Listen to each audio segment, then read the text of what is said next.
Hello, and welcome to another Into the Terminal Dark Mode. Tonight we're going to jump into networking, so let's take a look. All right, I've got my machine here. It's a guest running on our friendly neighborhood virtual box, and I've got a couple of network interfaces configured for it. So to get started with, we're going to take a look at what's currently happening on this box.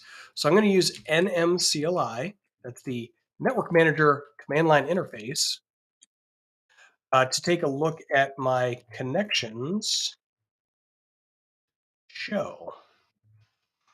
And so these are the two devices that currently have connection information. ENP0S3 is an Ethernet card, and VIR-BR0 or Verber0 is a bridge used for virtualization. So looking at the connection information shows you the currently configured connections, but we may also be interested in looking at the devices that this system sees. So I'm going to use an NMCLI device show.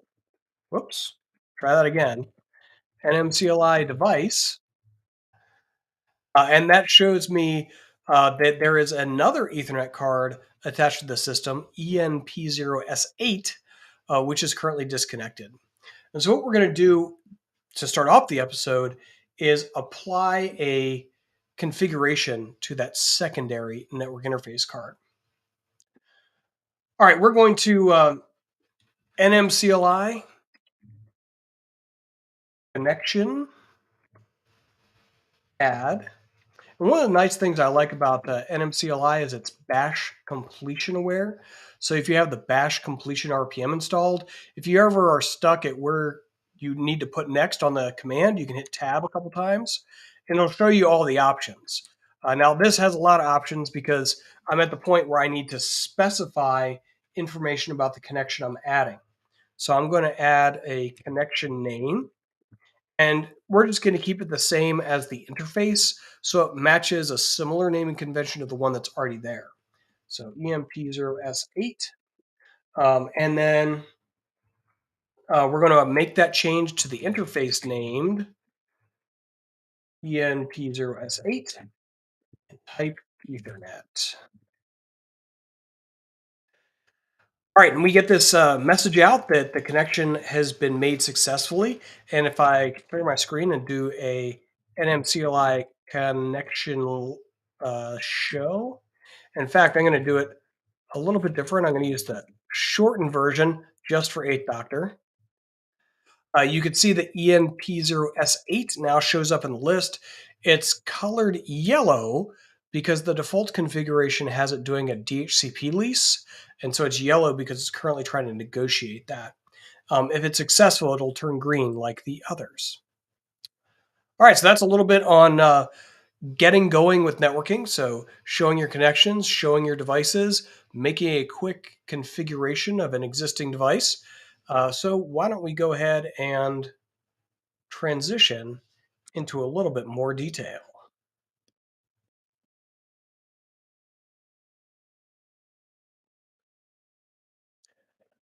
All right, so we went ahead and made this change to the interface, and if we take a look at the a little bit deeper layer of the display information, so if I do an NMCLI con ENP0S8 show, instead of showing me all the connections, it's going to show me information about this connection. Try that a little bit different. Con show ENP0S8. There we go. So these are all the parameters about this connection that we can set or change. And what I'm interested in changing now is I want to convert from a DHCP enabled interface to a statically assigned network interface. And so to do that, what I'm going to want to change is this IPv4.method parameter. Currently it's set to auto, which means auto determine its IP address, right? A DHCP lease. But we're going to change this to manual. And then because we're moving to a manual configuration, we're also going to want to set some of these other parameters. We may want to set this DNS setting. We may, well, definitely want to set a IP address and possibly a default gateway so that we can make those assignments to the interface to supplant its DHCP lease request that's currently being refused, if you've been seeing the little pop-ups here on the screen. All right, so I'm going to clear my screen so we get a nice, easy thing to read. And I'm going to do an nmcli con modify the name of our connection, EMP0S8, and we're going to change the following parameters. I'm going to move it to an IPv4 method of manual. Right, this will change the parameter that's currently set to auto. There's an IPv4 dot addresses. I'm going to set that to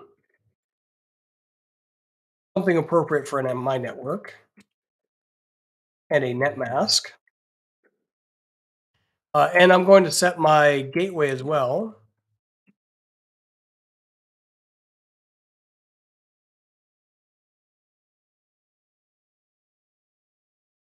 Okay, boom. So no GNUs is good to GNUs. Having no output, probably okay. But a good thing to do would be to trust but verify. So let's take another look at that NMCLI con show on EMP0S8. And we could see that my IP method has changed to, try that again. Come on, mouse. My IP method has changed to manual. My IP address has been assigned as I asked, right? Of that 192.168.1.202 address with a /24 net mask. And I've got my default gateway assigned too. All right, so that's how we can make changes, and we can use the con modify command with NMCLI to make changes to any of these other values or to overwrite any of the values that we see set here. Interacting with it, it stores that data persistently behind the scenes on the file system. So if I were to reboot the machine, this persistent would be, or sorry, this configuration would be persistent on the machine. So when I boot back up, I'll get the same parameters. All right. So another really useful command, NMCLI is great and all, but it gives you a lot of stuff. And sometimes you need less stuff. So one of the traditional commands that we use for inspecting networking is called IP. IP, again, bash completion aware, will give you all the different things that you could put in as the next subcommand. But I want to do an address show. And so it goes through and shows me all of the um, all of the interfaces and information for those interfaces. And so just real quick, I can look at ENP0S8 here.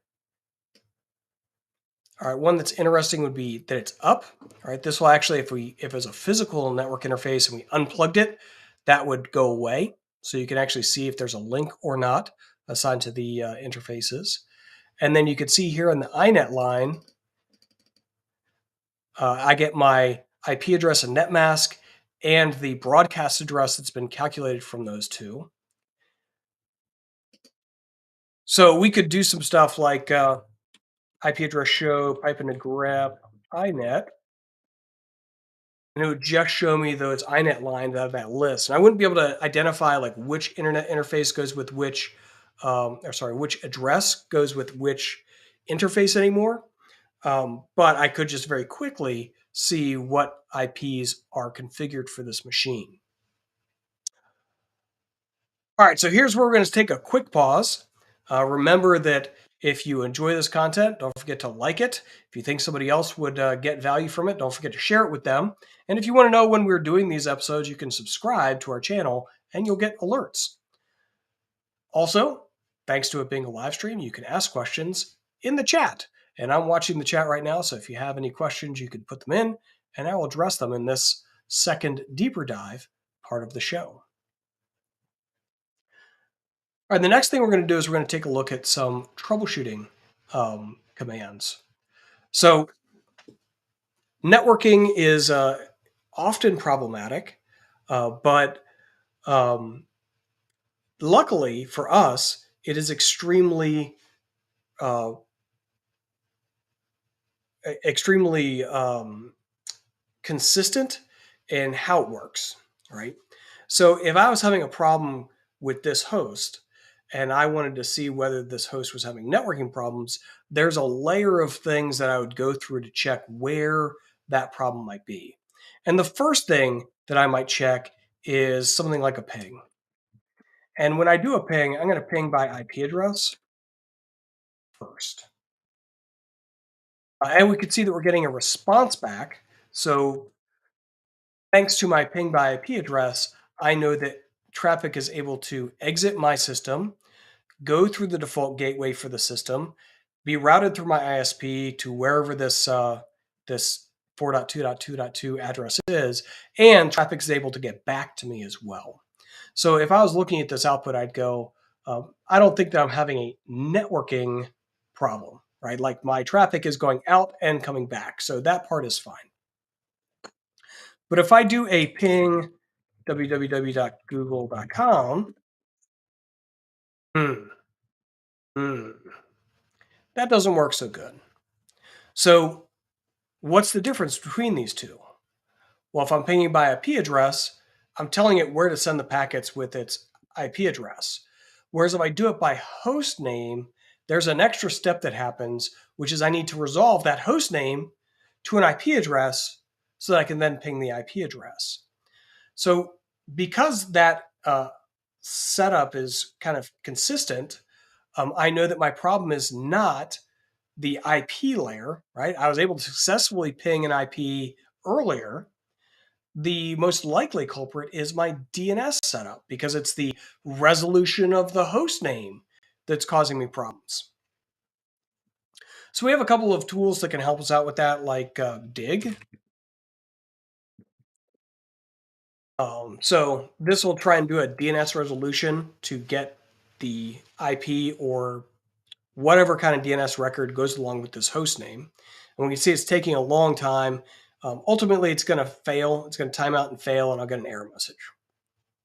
All right. So the next thing is where is my host name information stored? Or not host name, but my DNS information. So there's a file that's maintained on the system called etc resolve.conf. Notice there's no E on resolve. I don't remember why that is. And we can see that there's a single name server listed in here, and there it is. So if I try to ping that name server, it is not responding to traffic. So maybe the problem that I have is that when I try to ping the name server is not running, which is why I can't do DNS lookups against it, which is causing my hostname resolution to fail. So I'm just going to go into this file real quick, and I'm going to put in another name server that I know will work.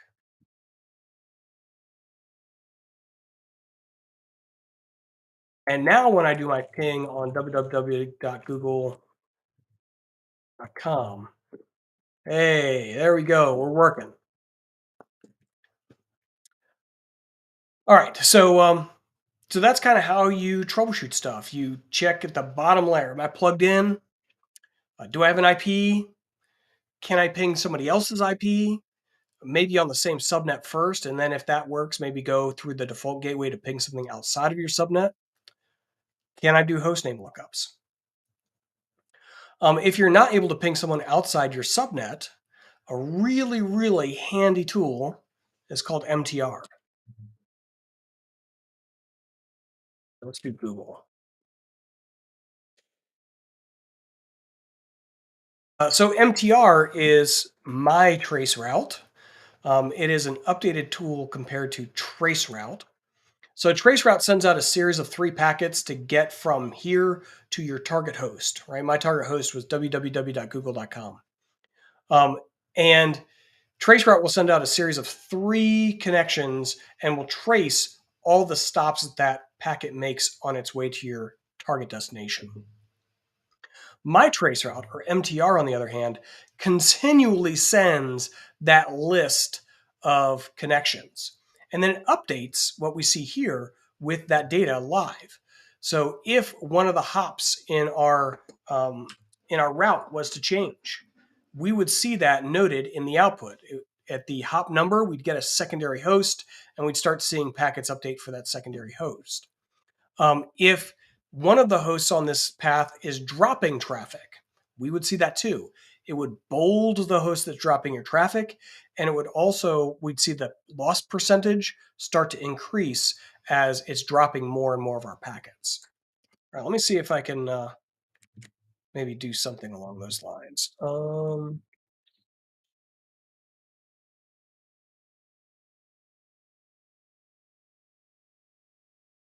right, so this was giving me some drop packets earlier today. We'll see if I can reproduce it again. All right, so Eighth Doctor asks a great question. He noticed that Hop 2 and Hop 8 have question marks. So, what is happening there is we've sent the traceroute expired packet to that hop, and we've gotten no response back. And so, the way that traceroute and my traceroute work is it sends a series of expired ICMP packets to each target on our way. So, it sends it first to my default gateway, and it got the response back. And then it sent one more hop, so it set the hop count to 2, and it did not get a response back. So then it sent, with the ICMP packet set to 3 hops out, and it got a response back, so that's why you know it. And then it just keeps going from there. So it just keeps increasing the hop count until it's able to map this entire trajectory of where your packet is going. You can see the Hop 8 did come back, but now it's going to somebody that's dropping a lot of my traffic, probably because I've been pinging too long, and Level 3, who owns this server, is really annoyed that I keep sending them expired ICMP packets. So it's now just dropping a large percentage of my traffic. Notice that it does bold it as it's dropping it, just like I said. But a great question, Eighth Doctor. Question marks means we weren't able to get a response from that hop.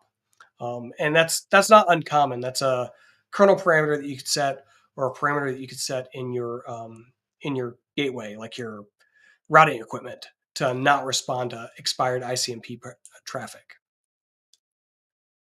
All right, so a little bit different. If we want to take a look at traceroute instead, like traceroute is the older. Oh, and I'll have to install it.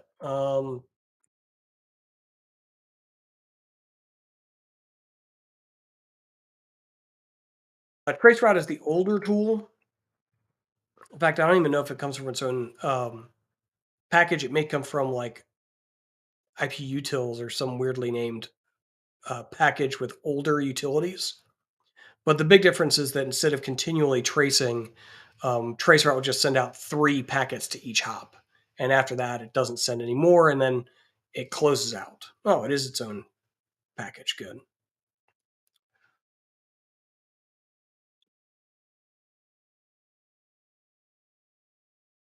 All right, so when I send out Traceroute, right, send out three packets. What we see in the output, if I can mouse over it, this is the response time for each of the three packets it sent. Just like before, it didn't get a response from the second system in my hop or the eighth system in my hops. So that's how traceroute runs. But notice it exited. So we get like kind of a snapshot and then we're done. Whereas MTR just continues the scanning and will tell you about changes that happen.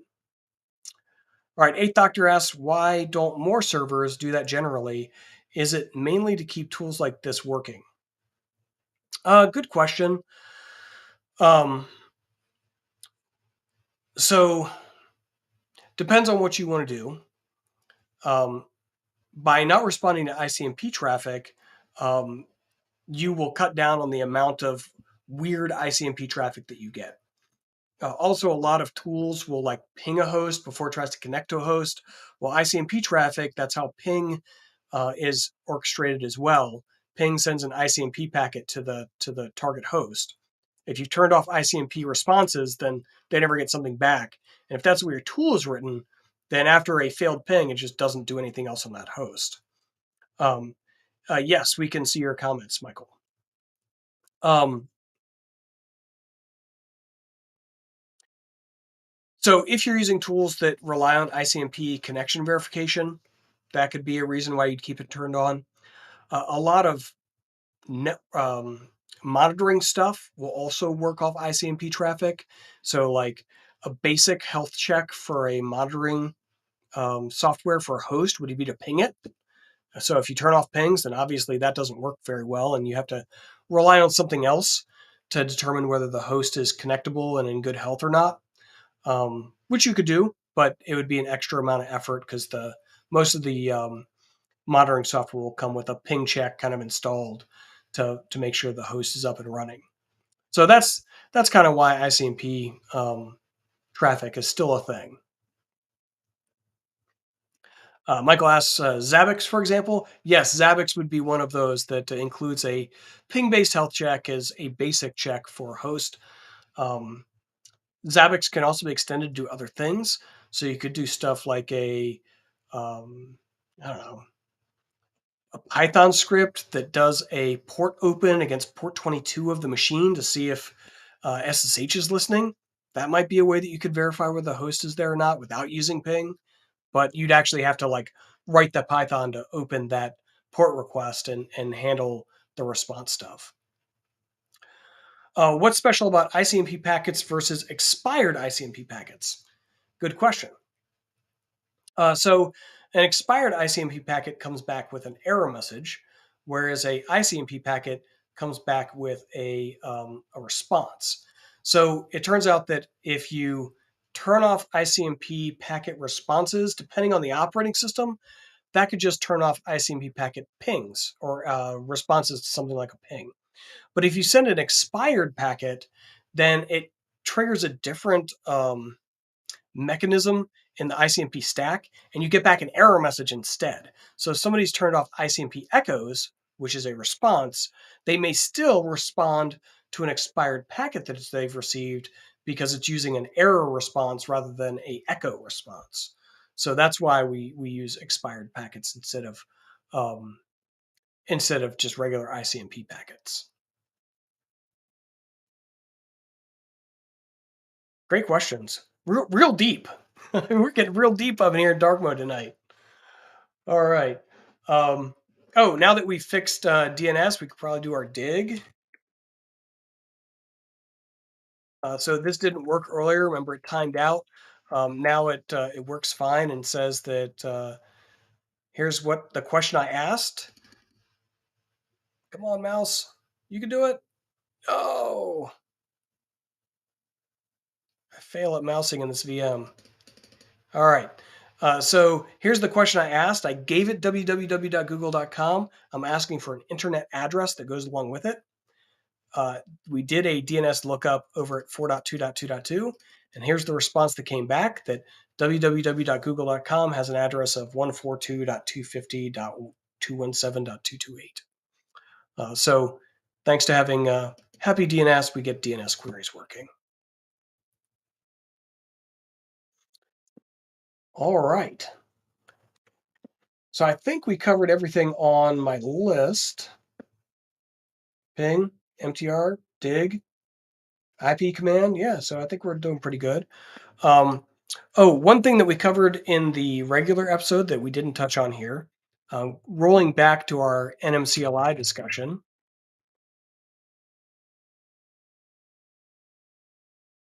So when I was setting up um, my additional connection, I used the same name as the device that was attached to the system. Right. So if I do an NMCLI device, right, when I did my configuration, I set con dash name to ENP0S8. Um, you may want to use a more standardized naming. So the interface name ENP0S8 tells me that it's an Ethernet card. It's in PCI slot 0 or something like that. And then there's a port number that goes along with it. And so, depending on the hardware you have, how things are connected to the motherboard, like things can get weird names as devices. So one of the ways that we can alleviate that weirdness is by using a standardized connection name instead of relying on the device name. So I can do something like make my devices Ethernet 1, Ethernet 2, and so on. But when I do that, let's see, connection, modify, file name, Ethernet 1. Man, let's try this one more time. Order is important here, people.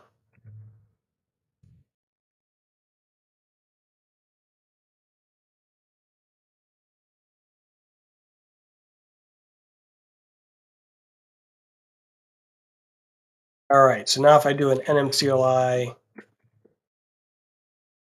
on, right, instead of seeing the device name as its connection name, it gets a more human-friendly Ethernet 1. So if I wanted to see its connection details,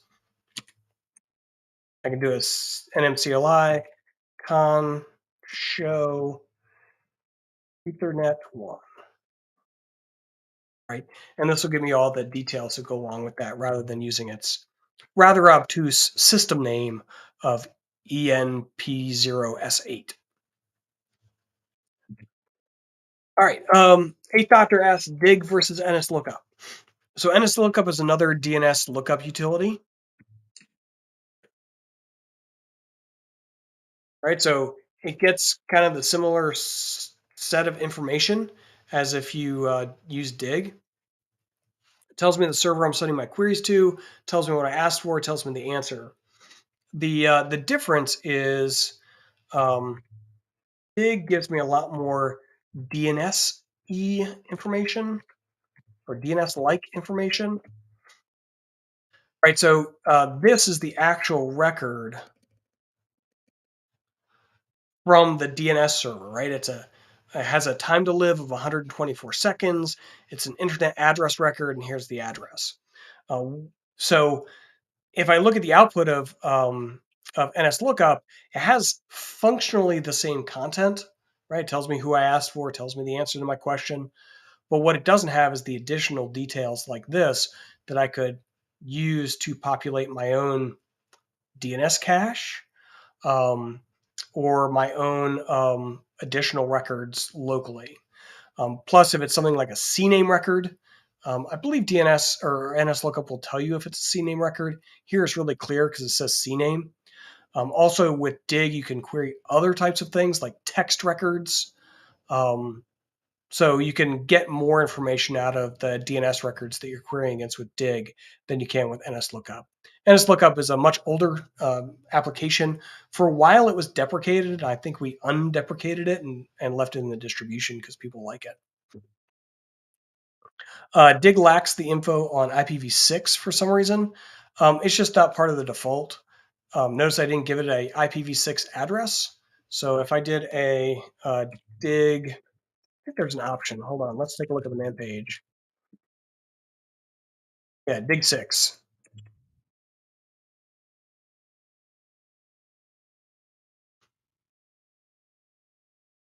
Oh, you know what? I don't have a IPv6 server to query against, so that's why it's not going to come back with an output. But dig 6 is how you do a IPv6 lookup against a server running on an IPv6 port.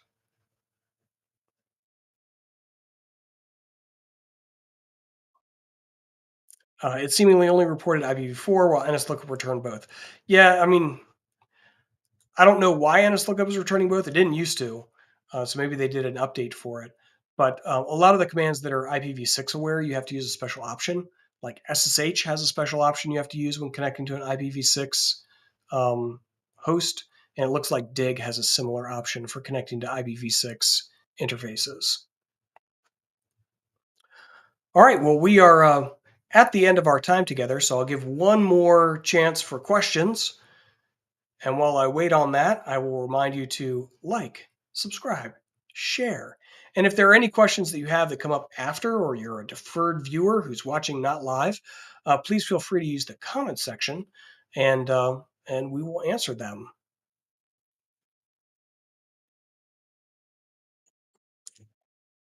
All right. Seeing no further questions, we will call it an evening. Thanks for tuning in for Into the Terminal Dark Mode. Bye, everyone.